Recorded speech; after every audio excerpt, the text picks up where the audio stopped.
There's a fire that's been burning inside us, quietly, fiercely, and for far too long. It's not the fire we see in wild forests or in city riots. It's subtler than that. The fire we're talking about lives in our homes, our workplaces, our phones, our hearts. And sometimes it hides behind our silence, smolders beneath a polite smile, or erupts in an outburst we instantly regret. Anger, resentment, bitterness. That silent scream that says, "This shouldn't be happening. This is not fair." It's strange, isn't it? We've built advanced civilizations, conquered diseases, split the atom, mapped the human genome. And yet, we still haven't figured out how to sit peacefully with someone who disagrees with us. We swipe, scroll, and shout and call it connection. But underneath it all, there's this undeniable truth. We are angrier than ever. Scroll through your feed. Watch the news for 5 minutes. Walk into a family gathering where old wounds still ache. Or try waiting in traffic when you're already late. It doesn't take much to feel that spark. That sudden rise in the chest, the clench of the jaw, the inner no. In a world that's never been more connected. Why are we so divided? What are we really fighting for? And more importantly, what are we burning down in the process? Maybe it's time we ask, where is this fire coming from? Is it from the people who wrong us, the leaders who fail us, the strangers who cut us off, or the loved ones who say the wrong thing at the wrong time? Or is it deeper? Is it something inside us, waiting, aching, for attention, for understanding, for peace? The Buddha once said, "Hatred never ends through hatred. By love alone does it end." This is an eternal truth, not a poetic suggestion, not a spiritual Instagram quote, an eternal law, as unshakable as gravity, as true today as it was 2,500 years ago. But let's be honest, when we're in the heat of it, when someone insults us, betrays us, or crosses a line, love is the last thing on our minds. We want justice. We want payback. We want them to feel what we felt. And that's how the fire spreads, from one heart to another, from one generation to the next. Have you ever seen a child mimic the rage of their parent? Or two siblings fight over the same wound their parents never healed? That's not just behavior, it's inheritance, a legacy of unresolved pain passed down like an invisible heirloom. No one teaches us how to hold anger with grace. We're taught how to win, how to argue, how to protect our ego like it's the only thing worth saving. But here's the deeper truth most of us avoid. Anger is not a problem to be solved. It's a signal, a messenger. It's telling us something hurts, something feels threatened, unloved, or unseen. The problem isn't anger itself. It's what we do with it. Some of us bury it, hide it behind a mask of kindness. Tell ourselves, "I'm over it," while our bodies hold the memory like a scar. Others let it run wild. Explode, yell, blame, only to feel emptier afterward. But what if? What if there's a different way? A way that doesn't ignore the fire, and doesn't feed it either, but learns to sit with it, breathe with it, understand it, until it no longer controls us. Because here's the paradox. The more we try to destroy our anger, the stronger it becomes. But when we meet it with presence, curiosity, compassion, it softens, it teaches, it transforms. The fire inside us doesn't need to burn down our lives. It can become a source of light if we know how to tend to it. So no, we're not here to shame anger. We're here to understand it, to listen to it, to ask, what are you really trying to say? Because when we stop reacting and start seeing clearly, that's when something beautiful happens. Hatred begins to fade, not because we force it to, but because we no longer feed it. And that is where the real path begins. Some truths don't belong to any one religion. They don't need to be proven in a lab. They don't change with culture, politics, or time. They just are, like how the sun rises or how water flows downhill. or how the heart cracks open when it's been carrying too much for too long. Among these truths is one so simple, so elegant, that it often gets dismissed as naive. Hatred never ends through hatred. By love alone does it end. This is an eternal law. These are not just words carved into ancient stone. They are a mirror held up to humanity for over 2,000 years, still waiting for us to look. We live in a world obsessed with fighting injustice, fighting corruption, fighting for our rights, fighting for peace. But how can we fight for peace using the very energy that destroys it? We say we want a better world, yet we use rage as the tool to build it. As if fire could ever build a sanctuary. The Buddha saw this clearly, not as an idealist sitting under a tree detached from the world, but as someone who had walked through the fire himself. Before he was the Buddha, he was Siddhartha, a prince, surrounded by luxury, guarded from pain, but he gave it all up, not because he hated the world, but because he was brave enough to see it. He saw suffering, he saw sickness, he saw old age, death, grief, despair, and he saw how we pile pain on top of pain, because we don't know how to let go. But he also saw this, that when we meet hate with hate, the chain only grows longer. And when just one person dares to respond with love, real love, not weakness, the cycle begins to break. One day, a man came to the Buddha furious. He insulted him, spat on him, cursed him with every word he had. The Buddha sat calmly. When the man finally stopped, exhausted and breathless, the Buddha looked at him and said, "If someone offers you a gift and you do not accept it, to whom does the gift belong?" The man was stunned. He walked away, confused, humbled, silent. That was not passivity. That was power. The kind of power that doesn't need to win because it understands. This truth that hatred cannot extinguish hatred is not just philosophy. It's a law of the human heart. Try it yourself. Hold on to anger long enough and it begins to rot. Not the person you're angry at, but you. Your breath shortens, your shoulders tight, your joy dims, you smile less, laugh less, trust less.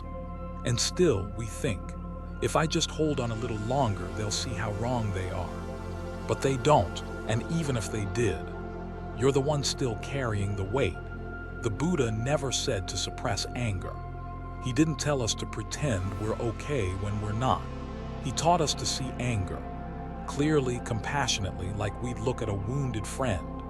Because anger, when seen without judgment, loses its grip. And love, when offered without condition, starts to heal what hatred cannot. That's why this truth is eternal, not because it sounds nice, but because it works, again and again, in hearts that are willing to listen. Maybe you felt it before. The moment someone forgave you when they had every reason not to. The way your chest softened, your breath returned, your shame began to melt. Or maybe you were the one who forgave, and in doing so, realized it wasn't about letting them off the hook. It was about setting yourself free.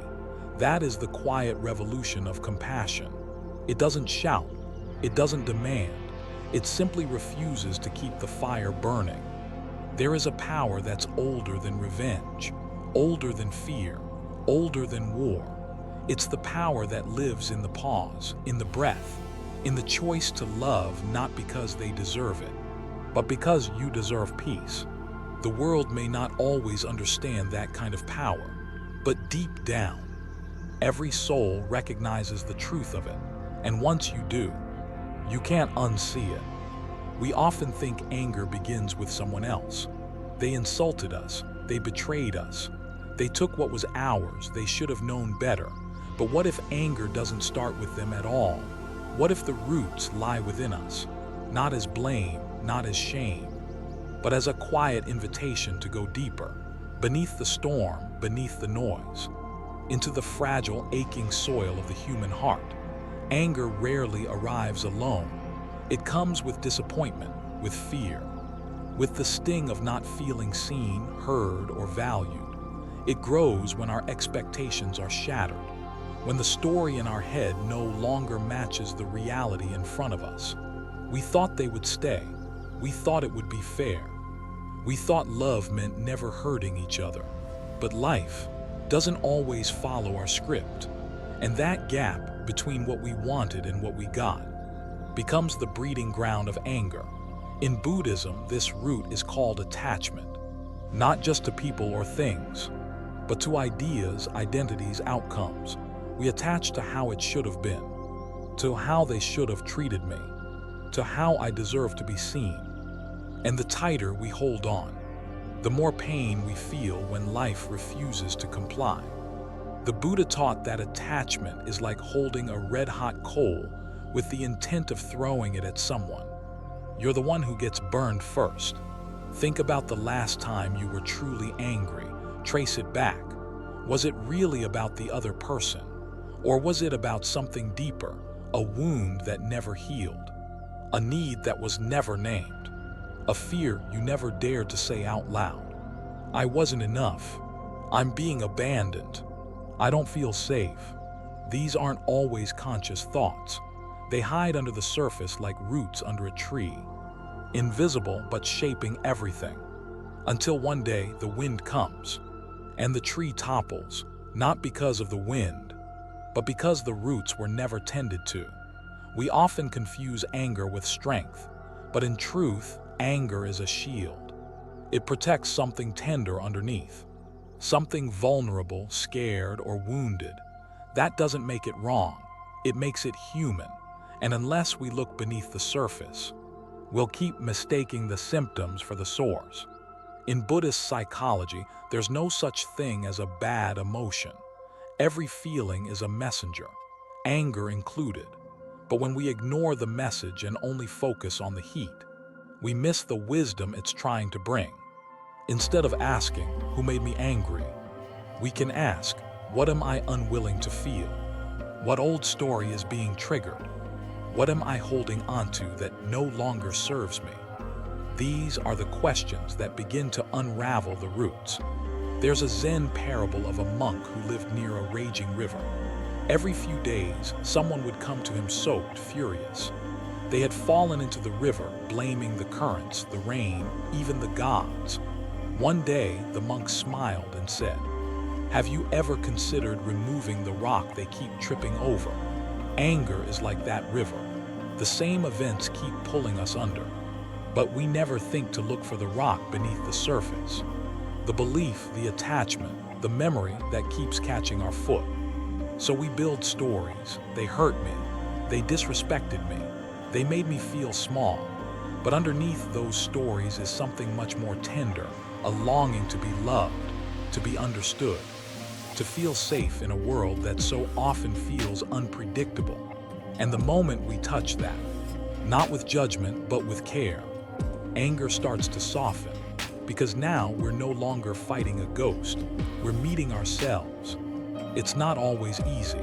To look inward requires courage, a kind that doesn't roar but quietly whispers, "I am ready to see the truth even if it hurts."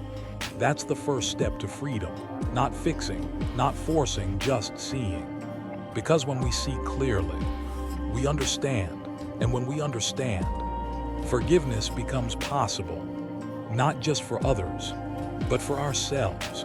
The roots of anger don't lie in the world outside. They lie in the stories we tell, the wounds we carry, the parts of ourselves we've exiled. And when we dare to go there, when we sit quietly at the roots, we realize something profound. Anger was never the enemy. It was the gatekeeper, standing in front of the part of us that longs to be free. Anger always comes with a price. We rarely see it in the moment, in the heat of a word, in the rush of adrenaline, in the pounding of the heart that shouts, "I'm right, they're wrong."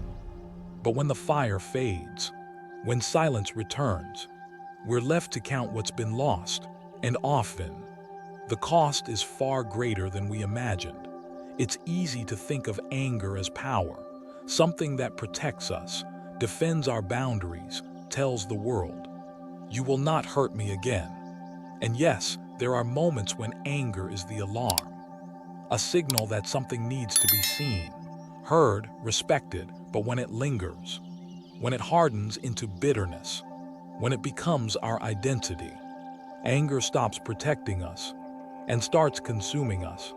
Let's begin with the most obvious place, the body. Science confirms what ancient wisdom has known for centuries. That chronic anger damages our health. It increases blood pressure, weakens the immune system, disrupts sleep, tightens the chest, clenches the jaw. When we hold on to anger, we're not just upset. We're putting our bodies into a state of survival over and over again. And a body that lives in survival can't heal, can't rest, can't thrive. But the damage doesn't stop at the physical. Anger poisons the mind. It narrows our view. It traps us in stories that replay the same scene again and again, until we're no longer living in the present, but in a prison of past wrongs and imagined futures. It clouds our judgment, distorts truth, makes enemies out of friends, and strangers out of loved ones. One moment of rage can destroy what took years to build. A marriage, a friendship, a child's trust. And sometimes, what anger steals can never be returned. We've all said things we didn't mean, hurt people we cared about, closed doors that might have stayed open. If only we had paused, breathed, listened. But anger rarely allows space for that. It wants immediacy. It demands action. It feeds on the illusion that dominance equals safety. But underneath it all, there's always loss. Anger also steals something subtler, something sacred. It steals our presence. It pulls us away from the moment we're in, away from the people who are still with us, from the beauty that still exists, from the quiet peace always available beneath the noise. A father missing his child's laughter because he's reliving an argument from yesterday. A mother holding resentment so tightly she can't feel her own breath. A friend shutting down because they're too proud to say, "That hurt me." This is the silent grief of anger. Not just what it destroys on the outside, but what it robs from the inside. And perhaps worst of all, anger steals our peace. It convinces us that justice must come before peace, that they must change before we can rest, that we're not safe unless we stay guarded, sharp, ready. But in doing so, it traps us, not in chains made of iron, but in walls built from memory, fear, and pride. We don't even notice we're carrying it, until one day we realize our shoulders are always tense, our breath never reaches the belly, our smile rarely reaches the eyes. The Buddha once compared anger to a traveler, carrying a bowl of burning coals, with the hope of throwing them at someone else. But every step scorches the traveler first. You can feel the weight of it, can't you?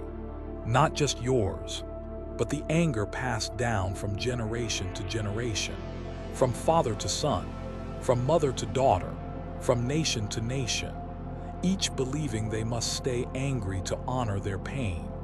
But what if the greatest honor we could give our pain is to stop passing it on? This is not about guilt, it's about awakening, to see clearly, tenderly, what anger has taken from us, not to punish ourselves, but to make a different choice. Because when we recognize the true cost, we begin to realize no one is worth losing your peace over, not because they don't matter, but because you matter more. Your peace, your health, your clarity, your joy, they are not rewards to be earned after justice. They are your birthright, here, now, in this breath. The world will give you 1,000 reasons to stay angry, and only one reason to let go, your freedom. And sometimes, that one reason is enough. There's a moment, a small, fragile moment, right between stimulus and response, between the trigger and the explosion. It often lasts less than a second, but in that space lies a choice. And in that choice lives the possibility of freedom. Most of us don't even notice the moment. By the time we feel the surge, the heat in the chest, the tightening in the jaw, the voice in the head screaming, "Not again." It's already too late. We're reacting, snapping, blaming, defending, running through the same mental loops we've rehearsed for years. We think we're responding to now, but really, we're responding to then.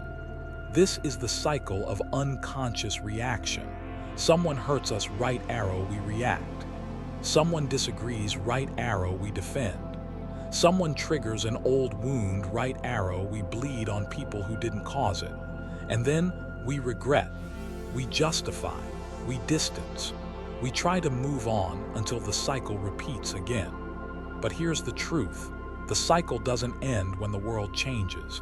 It ends when we do, when we stop living from memory and start living from awareness. This is what the Buddha meant by waking up. Not waking up to the world, but to ourselves. To notice the fire before it becomes a wildfire. To feel the fear before it becomes armor. To name the pain before it becomes a weapon. This is the beginning of reflection. Reflection doesn't mean analyzing everything. It doesn't mean becoming passive or numb or fake. It means slowing down just enough to see what's really happening inside. The body speaks first. A tightening, a heat, a jolt. The heart pounds before the mouth opens. And if we can catch that even once, we begin to shift from being the victim of emotion to becoming its witness. There's a practice in Buddhism called pausing before speech. Just one breath, a soft inhale, a gentle exhale, a gap where awareness slips in like sunlight through the crack in a door.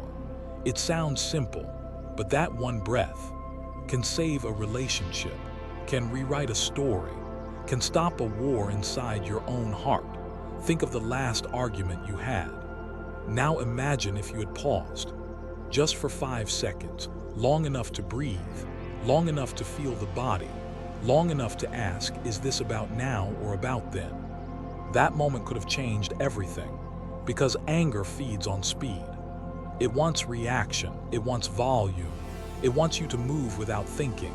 But reflection invites a different rhythm, a rhythm that says, you are not your reaction, you are not your rage, you are not the voice that says, I can't help it.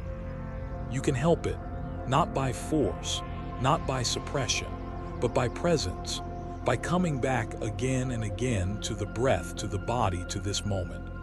This is the practice of mindfulness, not as a buzzword, not as a meditation app, but as a way of being.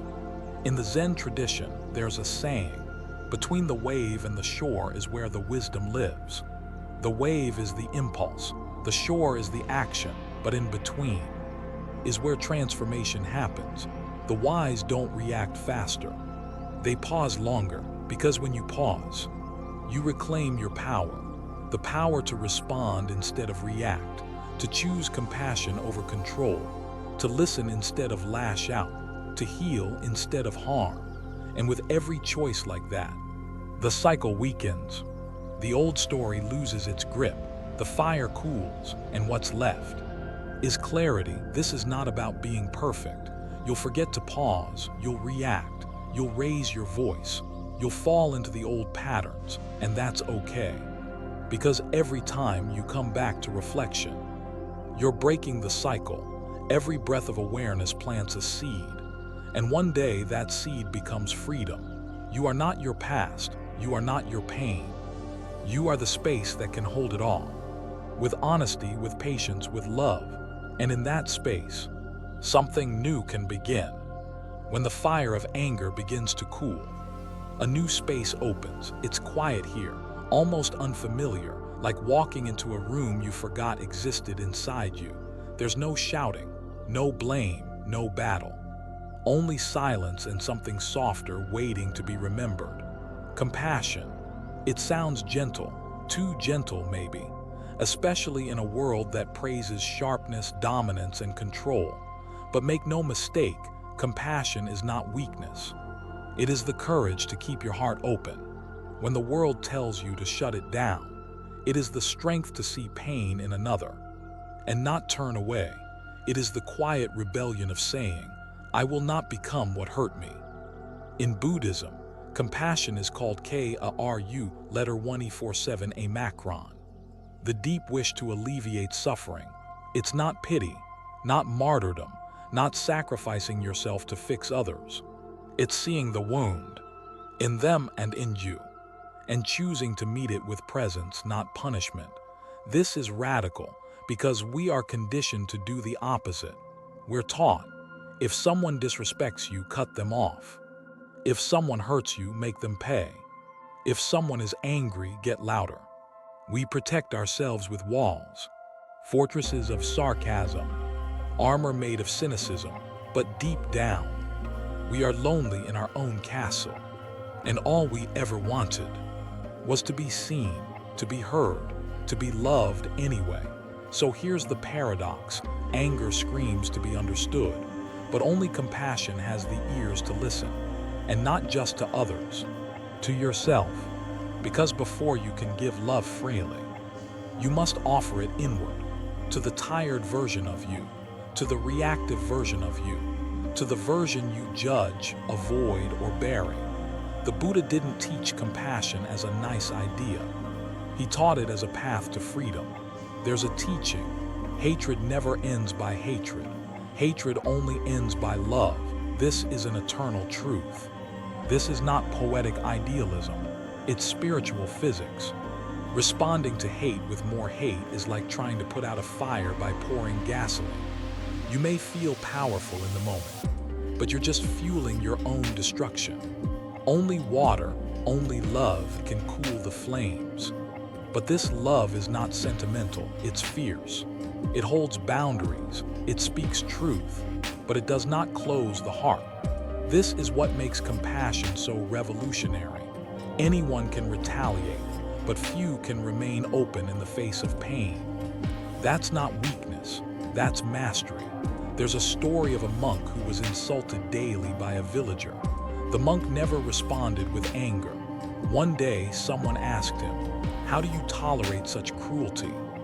The monk smiled and said, "If someone offers you a gift and you do not accept it, to whom does the gift belong?" The insult, like the anger, belonged to the one who gave it. The monk refused to carry what wasn't his. That is compassion in practice. What would it look like in your life to stop inheriting the rage of others, to meet rudeness with presence, to meet disappointment with empathy, to meet your own imperfections with kindness, not as a performance, not as a weakness, but as a choice, a quiet, conscious, daily revolution. We often wait for the world to change, but real change begins in the unseen moments, the breath before you respond, the choice to listen rather than lecture, the courage to say, "I see your pain and I choose not to add more." Every act of compassion, however small, is a ripple in the ocean of transformation. And one day, what feels like a single drop may become the wave that washes away centuries of suffering. Compassion is not an escape from anger. It's the evolution of it, from heat to warmth, from destruction to connection, from reaction to presence. And in this shift, you don't just change your life, you change the lives of everyone around you, without ever raising your voice, without ever raising your fist, only your awareness. Love in a world this angry is a revolutionary act, and those who dare to live it become the true warriors of peace. Ideas move us, but stories change us, because in stories we see ourselves, not as perfect but possible, not as saints but as seekers, and in the cracks of other people's pain, we find the mirror of our own healing. Today, we're not speaking of theories, we're stepping into real lives, ordinary people who turn the fire of their anger into the light of transformation. Let me tell you about Daniel. He was a father. He worked construction, hard hours, low pay, and the weight of bills pressing down on his spine. His temper was famous. He could yell a room silent. Once, he punched a hole in the drywall because his son spilled milk on the table. He said it was discipline, but deep down he knew it was shame. One night, after shouting so hard his daughter shook, he sat alone on the porch and whispered, "Why am I like this?" He wasn't a monster, he was exhausted, unseen, carrying wounds from a childhood that never allowed softness. But something changed. A friend gave him a book, nothing dramatic, just a thin volume of Thich Nh letter 1EA5T, H letter 1EA1NH's teachings. He read one line and wept. When another person makes you suffer, it is because he suffers deeply within himself. It wasn't about forgiving others yet. It was about finally understanding himself. He began breathing consciously. When anger rose, he didn't fight it. He noticed it, named it, sat with it. Now, 5 years later, his daughter says, "Daddy doesn't scare me anymore." He listens. That is peace, earned through fire. Then there's Maya, a teacher, beloved by her students. But inside, she held a quiet fury. When her husband cheated, the rage burned through her veins like acid. She fantasized about revenge, burning his clothes, sending the screenshots to everyone they knew, making him feel what she felt. But instead, she signed up for a meditation retreat, just for the weekend. On the second day, they were asked to sit with their anger, not to fight it, not to fix it, just feel it. She described it as holding a screaming child that no one ever wanted to hear. It was her pain, her heartbreak, her loss of trust. And when she stopped trying to silence it, it softened. She wrote a letter to her ex, not to excuse him, but to release herself. It ended with these words, "I am no longer waiting for your apology to set me free." Maya now teaches mindfulness in schools. She helps children name their feelings before those feelings grow teeth. These are not miracles, they are choices. They are people who got tired of passing down pain like an inheritance. They are warriors of the inner world, unseen but unshakable. And for every Daniel, every Maya, there are millions more, just one breath away from breaking the chain. Maybe you have your own story. Maybe no one knows how much you've held in, the anger you swallowed, the pain you buried, the days you smiled when you wanted to scream. But what if your healing doesn't start with being stronger? What if it starts with being still, with listening to yourself, to your story, to the parts you were told were too much, too loud, too broken? Every angry outburst you've had was a message. Every moment you snapped was a signal, not that you're bad, but that something inside you needs attention, needs care, needs space. And the moment you stop running from that, you start returning to yourself. That's where peace lives, not in perfection, not in pretending, but in presence. These stories are not told to impress. They're here to remind you, you're not alone, you're not too far gone, you're not beyond healing, you're simply human. And the moment you choose to stop reacting and start listening, you begin a new story. One where anger no longer drives the wheel. One where peace, compassion, and clarity take the front seat. And one day, someone else might tell your story as the one who turned wrath into light, because healing is contagious. And your story might be the spark that sets someone else free. Take a look around you. Turn on the news, scroll through the feed, walk down the street. We live in a world where rage is currency, and the louder you shout, the more people listen. We have created a culture where outrage is oxygen, and we are all breathing it in. Anger is no longer a momentary flare. It's a lifestyle. Politicians weaponize it, brands sell it, algorithms amplify it. We are taught to take sides, not to understand, to cancel, not to connect, to burn bridges, not build them. But beneath this roaring fire lies one truth no one wants to say out loud. A society that runs on anger is a society burning itself from within. Have you noticed it? How quick we are to assume the worst, how hard it is to forgive, how strange it feels to just listen. We are constantly provoked by headlines, by opinions, by people who look, speak, or think differently. It's not just political, it's personal, spiritual, systemic. And while anger may feel like power, what it often leads to is destruction. The Buddha spoke of this. He saw how human beings, left unchecked, would let their cravings and their hatreds reshape entire civilizations. He called it the three poisons: greed, hatred, and delusion. Not just personal poisons, but social diseases. When hatred takes root in the heart of a person, it burns a hole in their peace. But when hatred takes root in the heart of a people, it burns down everything in its path. Let's talk about division. It starts with a thought, they're not like us. It grows into speech, they're the enemy, and it ends in action. Wars, riots, oppression. History repeats itself, not because we forget, but because we refuse to see. How anger, when left unchecked, turns entire generations into shadows of what they could have been. But here's the twist. We don't need everyone to wake up. For the world to change, we just need enough people to stop reacting and start reflecting. We need compassionate revolutionaries, people willing to pause, to listen, to breathe before they strike, to ask not who's right, but what's hurting. There are already signs. Conflict resolution circles in war-torn regions, former gang members teaching mindfulness to youth, online communities dedicated to deep dialogue over cancel culture.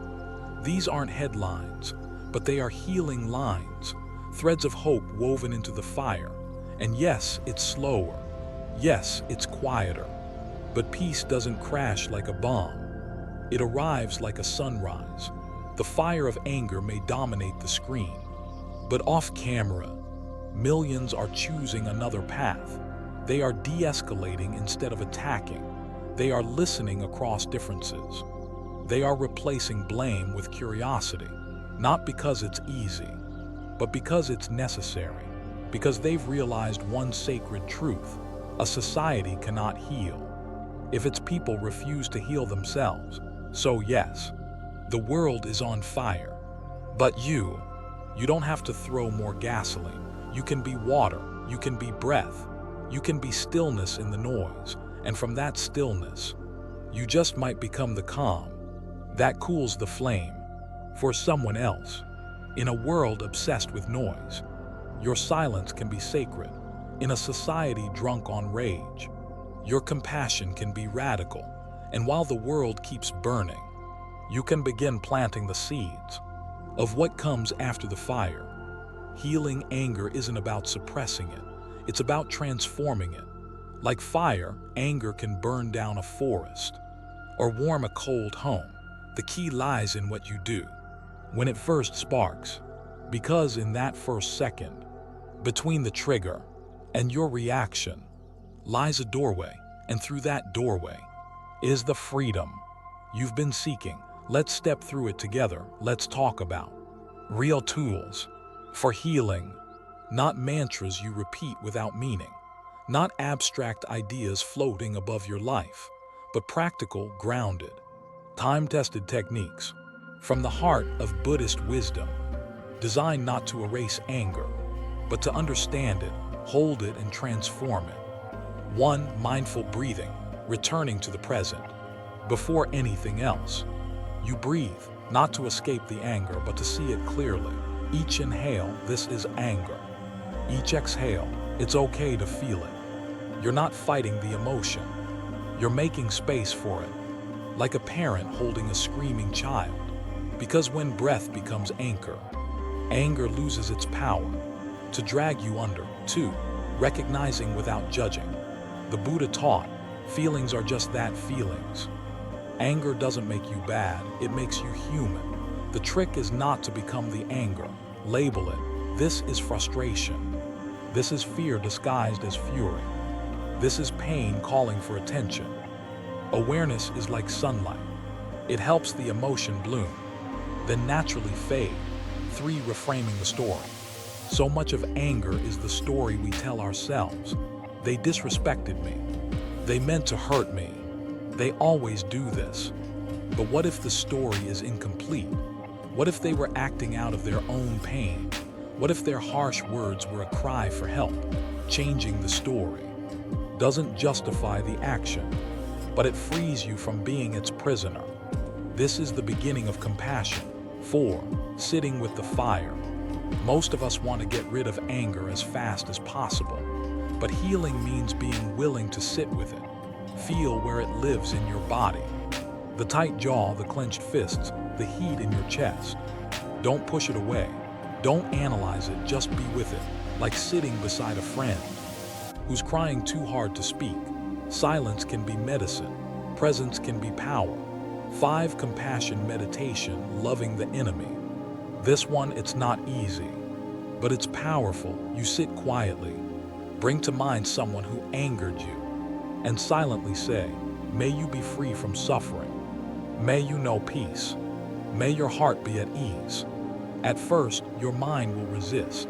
It will scream, why should I wish them well? But compassion isn't about letting them off the hook. It's about setting yourself free from the chains of resentment. Each wish softens the armor. Each breath clears the flame. 6. Writing the anger out. Grab a pen, not to post online, not to send, just to empty your heart onto the page. Write everything. The rage, the blame, the grief hiding underneath. Then read it like a sacred text. Not to judge, but to understand. When anger is named, it begins to dissolve. When anger is witnessed, it no longer has to scream. These tools aren't magic. They won't stop anger from ever arising again, but they will change your relationship with it. From enemy to teacher, from fire to light. And here's the secret no one tells you. Every time you pause instead of react, every time you breathe instead of explode, every time you choose compassion over vengeance, you're changing the world. Not in some big, dramatic way, but in a quiet, revolutionary one. You become part of a new lineage, not of warriors who conquer others, but of humans who conquer themselves. So pick one tool, start small, a breath, a pause, a silent prayer, then try another, then teach someone else. Because the transformation you create inside your own heart might be the spark that saves another from the fire. And when the fire quiets, when the breath returns, you may find something unexpected waiting for you. Not just the absence of anger, but the presence of peace. And in that peace, a power more lasting than anything rage could ever offer. Let's go there now. Let's talk about what it really means to live in peace, even in a world that still rages. So here we are, after walking through the fire, after meeting anger face to face, not as a monster, but as a messenger, not as the enemy, but as the teacher we never expected. And maybe that's the greatest paradox of all, that what we've been running from was actually trying to wake us up. Anger is raw, visceral, explosive, but underneath it, always, is pain, and underneath the pain is longing, a longing to be understood, to be safe, to be whole. So when we rage, it's not because we are evil, it's because we forgot who we are. The Buddha never told us to never feel anger. He simply showed us a way not to drown in it, to see it clearly, to feel it fully, and to respond, not from fear or ego, but from stillness. Hatred never ends through hatred. It only ends through love. This is an eternal truth. We don't need to fight the fire. We need to hold it with awareness. And that changes everything. Anger teaches us where our wounds are, where we feel disrespected, unheard, powerless. But mindfulness teaches us how to heal them, how to pause, to breathe, to choose a new way forward. Not by suppressing what we feel, but by honoring it without letting it own us. That is liberation. You may still feel the heat rise. That's okay. Just remember, even one conscious breath can interrupt 1,000 unconscious reactions. Even one moment of awareness can begin a lifetime of peace. And in that breath, You are free, not because anger disappeared, but because you didn't disappear into it. You stayed awake, compassionate, present. If this journey stirred something in you, if these words helped you see more clearly or feel more deeply, we invite you to stay connected. Subscribe to Zen Buddhism Wisdom, where each video is a quiet step into clarity, into truth, into yourself. And if you know someone who's carrying anger quietly, someone who needs a little light, consider sharing this with them. It might be the breath they didn't know they needed. Thank you for walking this path with us. May your heart stay soft, even in a hard world. May your presence become your greatest offering, and may your stillness become the revolution this world forgot it needed. Until next time, breathe gently, live wisely, and walk in peace.